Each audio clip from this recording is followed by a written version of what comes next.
Parlons à présent, Jean Jourdeuil, de votre mise en scène. Sur le plateau apparaissent côte à côte comédiens et techniciens. Est-ce une façon pour vous de mettre chaque individu sur un même pied d'égalité?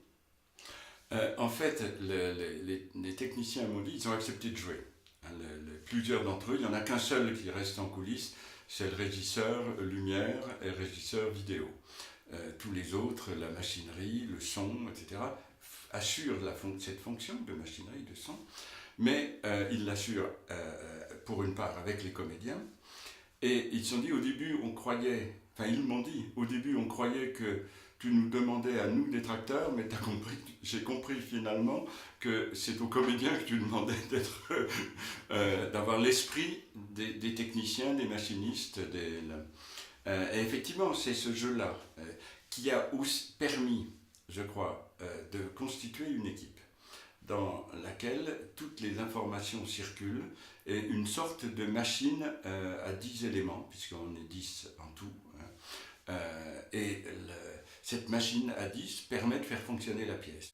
Un mot à présent peut-être sur la scénographie. Les spectateurs sont placés sur des gradins qui sont disposés en vis-à-vis de chaque côté de la scène.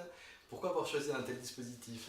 Alors, le problème, c'est, je dirais, la manière, c'est aussi, comme je parlais des acteurs tout à l'heure, de la manière dont on a constitué le groupe.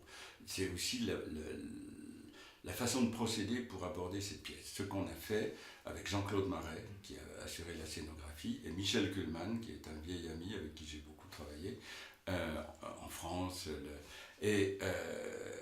À trois, on s'est demandé comment présenter cette chose-là. Il ne s'agissait pas de faire une représentation sur une scène de théâtre à l'italienne du XVIIIe siècle.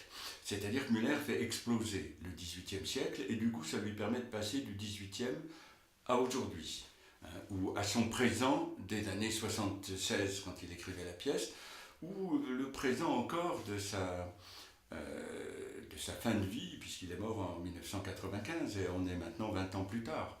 Mais ça va jusqu'à aujourd'hui. La pièce est tellement étrange, elle fait tellement exploser le théâtre que l'explosion l'a fait durer dans le monde contemporain. Et donc ça, ce qu'on a trouvé comme idée, c'est qu'à un moment on s'est dit, mais au fond, c'est un espace expérimental d'écriture, comme il existe des espaces expérimentaux dans l'atelier d'un peintre. Quand un peintre, dans son atelier, il a ses tableaux, il a ses trucs, il a ses esquisses, il a des petites choses, il a des photos, et puis il invente quelque chose, et puis il ne le laisse pas fini, et puis il passe à autre chose, et puis néanmoins, il y a une sorte d'œuvre qui se met en place dans l'atelier. Et puis les peintres, autrefois, engageaient des acteurs pour endosser des costumes et pour mimer une scène mimer une situation sur une petite scène, et puis ensuite ils faisaient leurs tableaux. Hein, c'est les tableaux de Vermeer, par exemple, on voit très bien qu'il y a des gens qui ont posé pour mettre les costumes et c'est pas lui qui a peint d'imagination. Et donc c'est cette façon d'esquisser des choses dans l'atelier. Le décor, en fait, bifrontal, c'est un atelier. C'est probablement l'atelier dont Jean-Claude Marais rêve pour lui-même. Un grand atelier, très clair. Et puis, qui a été éclairé aussi comme ça. On n'a pas éclairé scène par scène. On a éclairé l'atelier avec des éléments d'éclairage qui venaient s'ajouter quand il fallait esquisser une scène. Et les scènes sont donc esquissées, mais pas achevées dans leur représentation. D'où, pour le spectateur, la possibilité offerte au spectateur de prolonger ce qu'on a esquissé. Il fallait que ça soit esquissé suffisamment, mais pas que l'esquisse devienne une image bouclée, fermée, achevée. Et donc ça donne un type de relation entre ce qui est fait sur la scène par les acteurs, d'où aussi le fait que tous les éléments de décor sont sur roulette, les tables sont sur roulette, il y a des coulisses. Qu'est-ce qui peut être coulisses dans un atelier? Les armoires.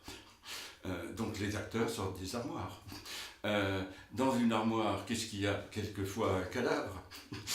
Donc les cadavres se mettent à raconter ce qu'a été leur vie. Enfin, vous voyez, des choses comme ça. Enfin, ça donne une sorte d'imagination, une grande liberté, avec des conventions qui font penser aux conventions du théâtre, mais qui sont un peu différentes parce qu'elles sont réinventées dans l'atelier.